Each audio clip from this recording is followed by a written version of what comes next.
FAQs about Little Bluestem.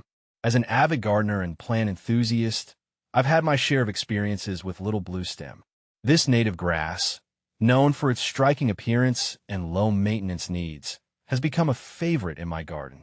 In this article, I'll cover some frequently asked questions about Little Bluestem, sharing insights and tips based on my personal experiences. See more 59 species in genus Schizocerium at monsterholic.com. Does Little Bluestem spread? Yes, Little Bluestem, Schizocerium scoparium, does spread, but not aggressively.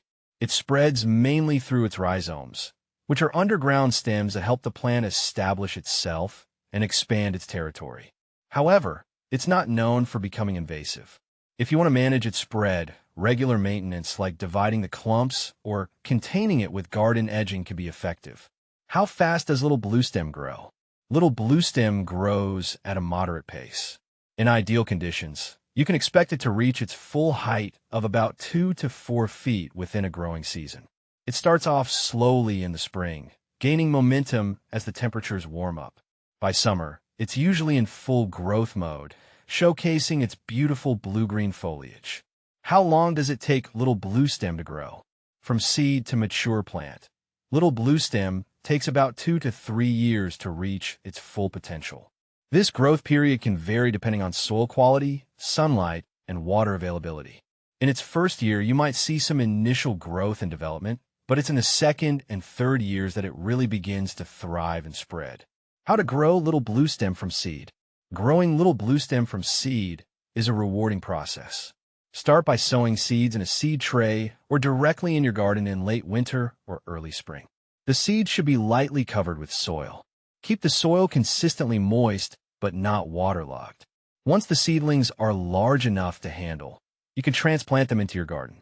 Ensure they have plenty of sunlight and well-draining soil to grow successfully. How to plant Little Bluestem?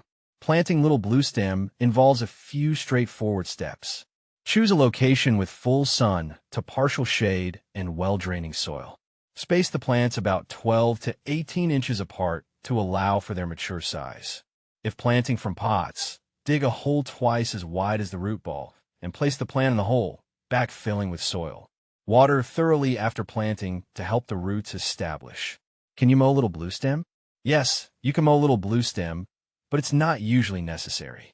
If you want to keep the grass looking tidy or control its spread, mowing can be done in late winter or early spring before new growth begins.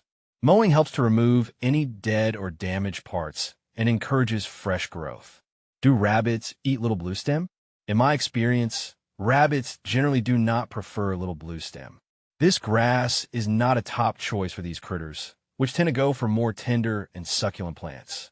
However, if food is scarce, rabbits might nibble on it, so keep an eye out for any signs of grazing. How close to plant Little Bluestem? When planting Little Bluestem, spacing is important for its health and growth. I recommend planting them about 12 to 18 inches apart. This spacing allows each plant enough room to grow and spread without crowding its neighbors. Little Bluestem versus Big Bluestem. Little Bluestem and Big Bluestem, Andropogon gerardii, are both native grasses, but they have distinct differences. Little Bluestem is shorter, typically growing to 2 to 4 feet, while Big Bluestem can reach up to 6 feet. Little Bluestem has a finer texture and a more delicate appearance compared to the robust, towering Big Bluestem. They can be used together to create a diverse and visually interesting landscape. Little Bluestem versus Broomsage. Broomsage, Andropogon virginicus, and Little Bluestem are often confused, but they have their differences. Broomsage tends to be more clump-forming and has a more coarse texture compared to Little Bluestem. While Broomsage can also grow in poor soils, Little Bluestem generally offers a more refined look and can provide a longer season of interest with its changing colors. Little Bluestem versus Standing Ovation. Standing Ovation is a cultivar of Little Bluestem, specifically bred for its upright growth habit and enhanced ornamental features. Unlike the traditional Little Bluestem, Standing Ovation maintains a more compact form and tends to have more vibrant colors, making it a standout choice for garden beds and ornamental purposes. How to care for Little Bluestem. Caring for Little Bluestem is quite easy. This grass is drought-tolerant and thrives with minimal maintenance. It prefers full sun and well-draining soil. Water it during dry spells, but once established, it requires very little watering. In late winter, you can cut back the old growth to make way for new shoots in the spring. What a plant with little bluestem. Little bluestem pairs well with a variety of plants. In my garden, I found that it complements other native grasses like purple lovegrass or prairie dropseed and flowering perennials such as black-eyed Susans or coneflowers. These combinations create a balanced and visually appealing landscape. Is little bluestem toxic? No, little bluestem is not toxic. It is safe for pets and children, making it a great choice for family-friendly gardens. However, always ensure that any plantings in your garden are safe and non-toxic to those who might come into contact with them.